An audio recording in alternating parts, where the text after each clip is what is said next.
Anda termasuk orang yang suka jalan-jalan? Tidak lengkap rasanya kalau Anda tidak bertandang ke kota para Raja Damani Pematang Siantar. Kali ini kami akan mengajak Anda untuk mengenal sejarah serta mengunjungi berbagai peninggalan Raja-Raja Damani Pematang Siantar yang ada di Pulau Holing.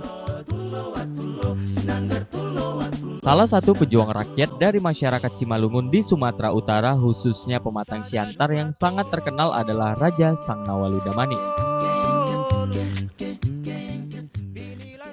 Perlawanannya pada penjajahan kolonialisme Belanda di tahun 1906 ini membuat dirinya sangat dikenal masyarakat Sumatera Utara. Raja ini sempat diasingkan oleh Belanda di Pulau Bengkalis dan meninggal dunia di lokasi internering pada tahun 1914 dalam usia 58 tahun.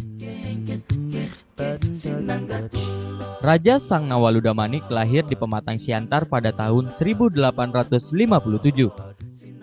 Dia pernah memerintah kerajaan Siantar dari tahun 1882 sampai 1904 dan tercatat sebagai raja ke-14 dari dinasti Siantar 1350 sampai 1904.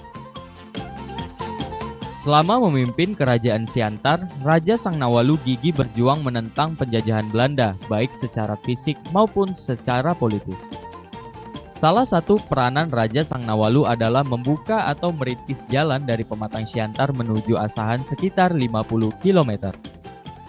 Jalan yang dimaksud sampai saat ini menjadi jalan yang sangat vital menghubungkan Pematang Siantar, Kabupaten Simalungun, Kabupaten Batubara, dan Asahan. Kalau dulu nama jalan lebih dikenal dengan nama Jalan Asahan, saat ini nama jalan tersebut ditetapkan sebagai Jalan Sangnawalu.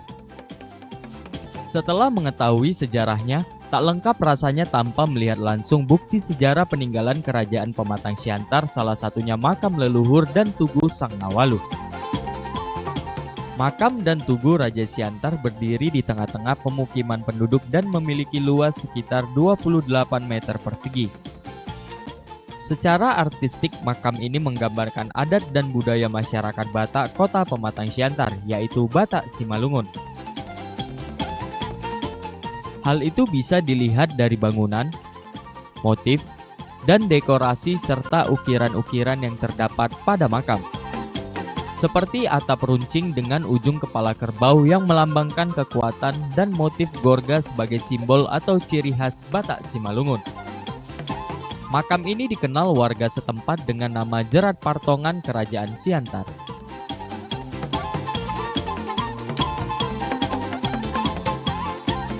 Makam ini telah mengalami renovasi dan diresmikan pada bulan Mei tahun 1982 oleh keluarga besar Damanik, pemerintah Kota Pematang Siantar, dan masyarakat Simalungun. Sekitar 100 meter dari makam dan tugu Raja Siantar, tepatnya di halaman samping bekas kerajaan Siantar, juga terdapat beberapa makam keturunan raja-raja, salah satunya putra dan menantu Sangnawalu Mahata Damani dan Lairim Boru Sinaga.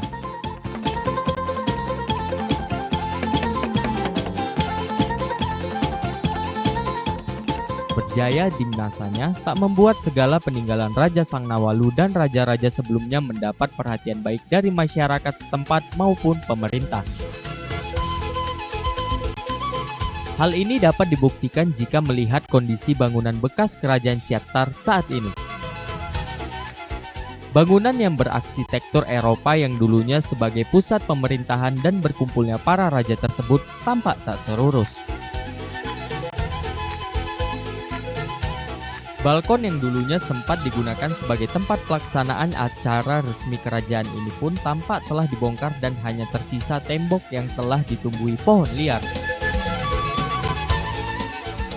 Tak hanya itu, halaman yang mengelilingi bekas kerajaan Siantar ini juga tak terawat dan ditumbuhi pepohonan dan rumput liar.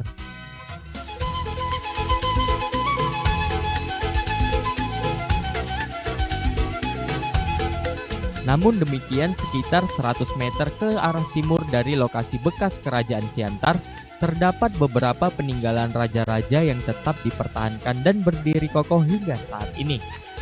Di antaranya pesanggerahan atau rumah singgah para raja dan tamu kerajaan yang berlokasi tepat di depan makam dan tugu raja-raja Siantar. Bangunan kuno berwarna serba putih ini cukup terawat baik di ruang tamu maupun ruang kamar tempat peristirahatan raja dan para tamu kerajaan. Di bagian dinding ruang tamu juga tampak dipajang foto-foto keluarga keturunan para raja. 50 meter dari pesanggerahan juga berdiri rumah bekas tempat tinggal Raja Siantar yang kini ditinggali cicit Raja Sangnawalu Monipurba sejak 16 tahun lalu. Dulunya rumah ini sempat diambil oleh pemerintah dan dijadikan sebagai kantor agama yang kemudian dikembalikan kepada ahli waris dari Raja Sangnawalu. Sampai sekarang rumah tinggal ini masih sering dipakai untuk berkumpul para keturunan dan keluarga dari Raja Sangnawalu. Sedangkan lokasi pemandian peninggalan Kerajaan Siantar kini telah beralih tangan dan dijadikan kolam renang untuk umum. Jika para pecinta wisata sejarah ingin mengetahui tempat khusus barang-barang sisa peninggalan Kerajaan Siantar disimpan, bisa mengunjungi Museum Simalungun. Museum ini dibangun pada tahun 1939 berdasarkan rapat para Raja Simalungun dan diresmikan pada 30 April 1940. Museum yang terletak di Jalan Jenderal Sudirman, Kota Pematang Siantar, Sumatera Utara telah mengalami 2 kali renovasi, yakni pada tahun 1968 dan 1982. Museum Simalungun dibuka setiap hari Senin hingga Sabtu pukul 8 pagi hingga pukul 5 sore. Sementara itu tiket yang dikenakan kepada pengunjung sebesar Rp5.000 untuk dewasa dan Rp2.000 untuk anak-anak. Museum ini memiliki 860 buah benda koleksi peninggalan Raja Simalungun. Bangunan seluas 112 meter persegi ini dibagi menjadi 2 lantai. Di halaman depan museum kita juga dapat menjumpai beberapa jenis patung yang dibuat saat pembangunan awal museum. Bangunan museum memiliki 2 teras di setiap lantai yang disebut lapau. Dahulu teras ini digunakan para raja sebagai tempat untuk bersantai sambil menikmati pemandangan. Bukti bersejarah inilah yang seharusnya terus dilestarikan agar kita tidak pernah melupakan sejarah, khususnya para raja-raja dan tempat peninggalannya, agar menjadi cagar budaya yang dapat selalu dikunjungi oleh masyarakat luas di Kota Pematang Siantar. Bagaimana? Anda sudah siap untuk berkelana? Jadi tunggu apa lagi? Silahkan datang ke kota para Raja Siantar menelusuri berbagai sejarah dan peninggalannya.